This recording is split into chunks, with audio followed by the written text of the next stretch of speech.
Start. Political parties can approach the people at large for fund collection, but elections cannot be fought on that alone. Now, money bags have to be tapped for the election of most candidates of all parties. By law, companies cannot donate to political parties, but political parties can collect funds. Obviously, this is number two money. There is no accounting of this money. The Joint Select Committee of Parliament had accepted the recommendation that an expert committee be set up for this. This was, however, not done. In 1990, the then Law Minister had prepared an amendment bill proposing extensive amendments to the Representation of People Act. Those proposals represented a consensus between all the political parties.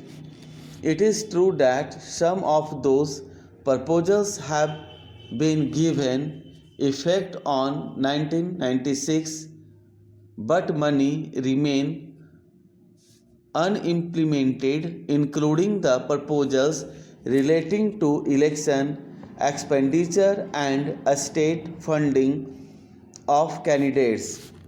My government has taken the exercise of electoral reform seriously. We appointed a committee on state funding of elections under the chairmanship of Sri Indrajit Gupta. The committee has recently submitted its report. The Law Minister made a reference to the report in his speech. I am happy that Sri Indrajit Gupta is invited to the seminar to preside over the session on election expenses and state funding of election to be held tomorrow. To facilitate free and fair election, the Election Commission has published certain guidelines.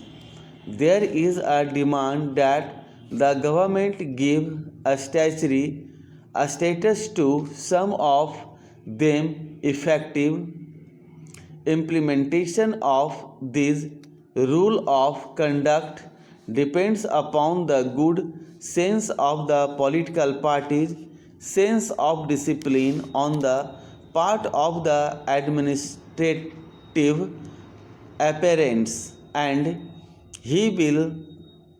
willing cooperation of the public at large. This proposal of the Law Commission to introduce a list system of election, which is also known to proportionate representation for the additional 138 seats of the Lok Sabha, is a welcome step. I say so because the system of first past the post is mostly a gamble. It does not always represent the people's will, especially in a multi-party system like ours. Facts prove that in most constituencies, the winning candidate gets elected on the basis of a minority of the votes cast, resulting general nationwide misrepresentation. Many of our parties represent democratic opinion of specific sections of our society. However, their share in the election bodies does but always correspond to their vote share. This creates a sense of non-involvement among them.